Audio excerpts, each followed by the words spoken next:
sucediendo en el mundo energético aquí en Europa, a Yolanda Moratilla, que es presidenta del Comité de Energía del Instituto de Ingeniería de España y también profesora en la Universidad Comillas y CAI. Bueno, Yolanda, muy buenas y muchísimas gracias por estar aquí con nosotros, eso en primer lugar. Gracias a vosotros.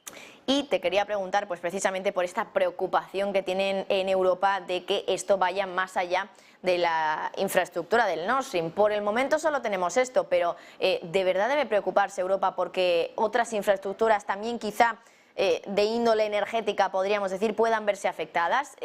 Vosotros, desde vuestra opinión como expertos, ¿consideráis que esto también, como nos dicen desde Europa, desde Occidente, pero también desde la propia Rusia, podría ser un acto de sabotaje?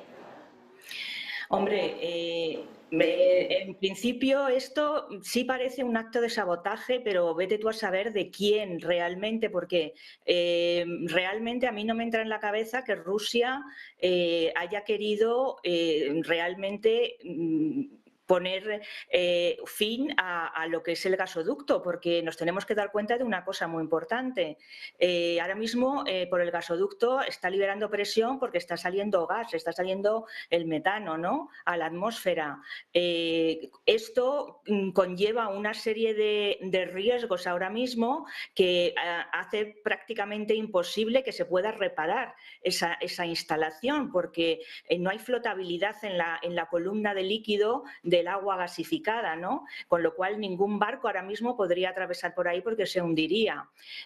Con lo cual esto perjudica muchísimo a lo que sería la estabilidad de la infraestructura, que quedaría prácticamente inutilizada en el momento en el que saliera todo el gas y se viera inundadas las tuberías por agua.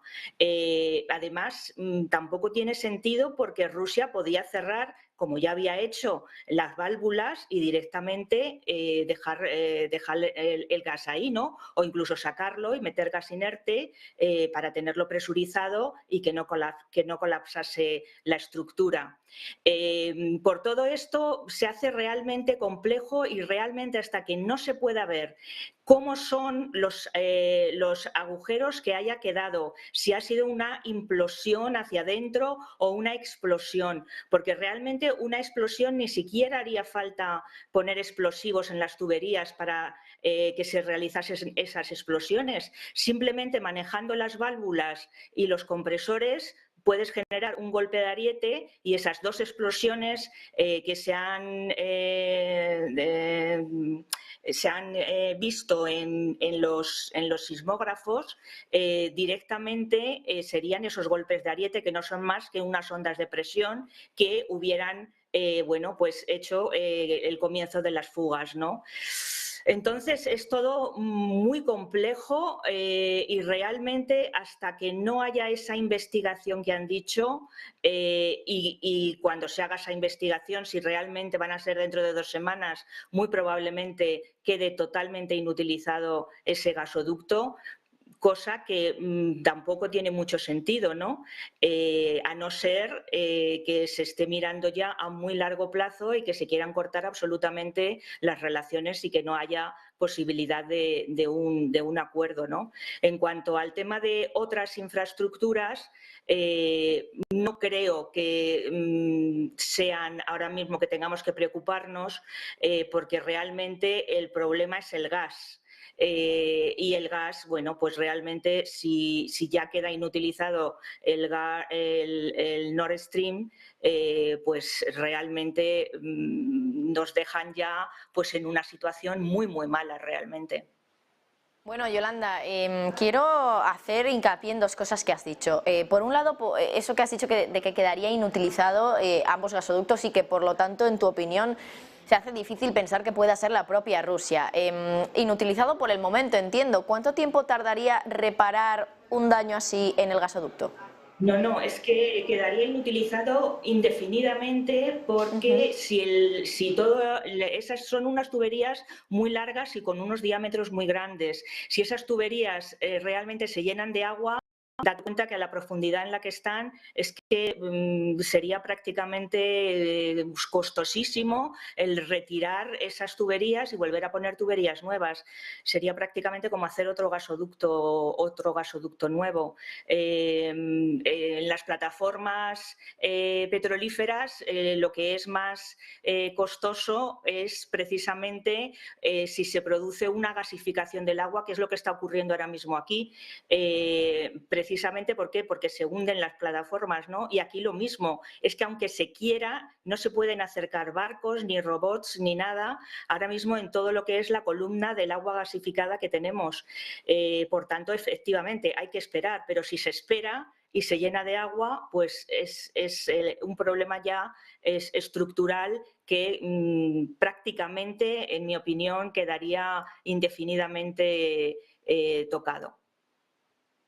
A todo esto que dices, a esa inutilización indefinida de los gasoductos Nord Stream, porque son los dos los que están afectados, Nord Stream 2 que no estaba en funcionamiento y también el Nord Stream 1 que sí que estaba en funcionamiento pero no en operación porque Rusia había decidido cortar el gas a través de ahí. A todo eso se le suma también esa nueva amenaza, entre comillas, podríamos decir, o información o anuncio, podríamos decir, de Rusia, de que también podría cerrar el gas a través del Yamal, el gasoducto que le queda, que suministra gas a Europa, que es el que pasa por Ucrania. Dice que por cuestiones legales. Y bueno, te quería preguntar, si esto ocurre, ¿qué consecuencias tendría para Europa que ya no hubiera ningún tipo de suministro de gas de Rusia a Ucrania? Y bueno, sobre todo si estoy en lo cierto, no sé si hay algún otro gasoducto o algún otro lugar por el que llegue gas de Rusia a Europa. Entiendo que también pueden llegar a través de barco.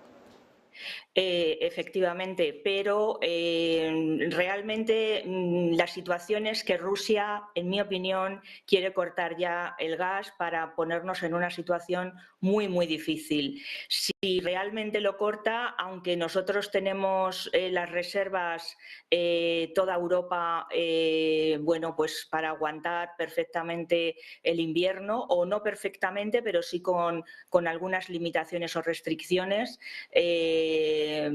pero realmente nos pondría en una situación un poco difícil porque sería un corte que con la inutilización del Nord Stream pues prácticamente sería irreversible, sobre todo pensando que Rusia ya está construyendo gasoductos hacia los países asiáticos, con lo cual se está viendo que geopolíticamente Rusia no quiere traernos el gas a Europa, está dando por amortizados los gasoductos que tiene y se está dirigiendo al mercado asiático. Claro, luego desde el mercado asiático es verdad que nos pueden venir los barcos de nuevo, con lo cual estamos consumiendo gas ruso, pero sin venir directamente por gasoductos, sino van a países asiáticos y de países asiáticos se licúan y nos traen el gas licuado a Europa, ¿no? Es todo muy complejo realmente la geopolítica que está dejando la guerra. Desde luego, Yolanda, otra de las derivadas por las que te quería preguntar también era eso que decías que podría ser desde dentro, esa misma implosión, tú decías, y también citabas un tema de los compresores. Te quería preguntar un poquito más por este tema, porque al final es muy técnico, y preguntarte si esto implica que haya tenido que ser alguien de dentro del operador del Nord Stream que haya podido hacer esto. También lo digo por el tema de que Rusia ahora ha dicho y ha pedido a Suecia y a Dinamarca que revisen sus imágenes del equipo del monitoreo porque quizá allí puedan identificar al culpable. Claro, que Rusia diga esto también sería pues un argumento más para creer lo que tú decías al principio, Yolanda, que Rusia quizá no está detrás de esto. A ver, todo va a depender del análisis que se haga, porque es distinto que la manipulación, desde luego, si es desde dentro, si ha sido un golpe de ariete, eso ha sido desde Rusia.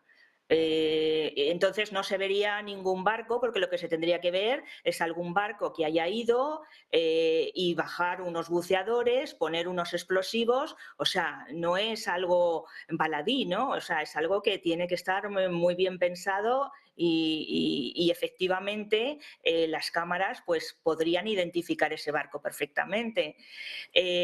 Si ha sido desde Rusia, tiene que haber sido desde la parte técnica, haber hecho los cálculos para calcular que el golpe de ariete, es decir, que esa onda del gas se produjese en la zona en la que se quería que se produjera, que eso se calcula, es técnico, pero eso se puede calcular perfectamente. Además, las dos explosiones más o menos han estado cercanas y eso, bueno, pues es otro punto a favor de que si se ha hecho desde el punto de vista de un técnico ruso, pues efectivamente se podrían haber hecho los cálculos para que en los dos gasoductos, en esas aguas internacionales, es donde se produjera la explosión.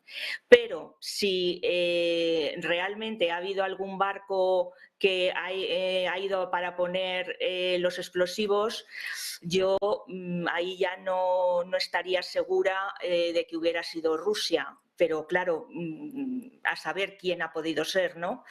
Porque realmente no tendría sentido que pudiendo hacer las explosiones directamente, técnicamente, con las válvulas y los compresores, pues llevasen barcos para poner explosivos. Y eso hasta que no se vea en las imágenes y se puedan analizar cómo se han realizado esas explosiones, pues es cuando realmente podremos saberlo. Bueno, y otra, ya por último, ya la última pregunta que te quería hacer, Yolanda, es que este viernes vamos a tener Consejo de Energía en Bruselas y una de las cosas que ya ha dicho un comisario de la Unión Europea es que se va a hablar precisamente de este tema. ¿De qué exactamente se podría hablar? ¿Qué puede hacer la Unión Europea en todo esto? Porque sí que es cierto que, bueno, la preocupación desde luego que está ahí, pero ¿cuál podría ser la respuesta europea a lo que está sucediendo, a las explosiones? Bueno, pues si realmente ha sido un sabotaje y, por ejemplo, ya se demuestra que ha sido desde Rusia, pues poner más sanciones, pero más sanciones, ya estamos viendo un poco que las sanciones se nos están volviendo en contra. Yo, desde el principio de la guerra, siempre he pensado que era muchísimo mejor entrar en un diálogo, ¿no? E intentar dialogar. ¿Por qué? Porque todas estas sanciones que hemos puesto se nos han vuelto en contra y realmente cuando nosotros hemos querido poner sanciones al gas ruso y hemos querido limitar, ha sido Rusia cuando ha querido y le ha venido bien cuando ha cerrado el grifo, ¿no? Por tanto, el tema de las sanciones, que seguramente se van a hablar, pero bueno, pues habría que mirarlas con lupa, porque claro, sanciones ya podemos ir al tema de materias primas críticas, pero es que Rusia, y de nuevo Rusia con China, es una grandísima potencia mundial. De nuevo, estaríamos yendo en nuestra contra si vamos a ese tipo de sanciones. Bueno, pues Yolanda Moratilla, muchísimas gracias por ese análisis en detalle, desde luego, de lo que está sucediendo en esta situación, esas explosiones en el Nord Stream, de momento con poca información, así que gracias por todo ese análisis, Yolanda. A vosotros. Pasa buen día.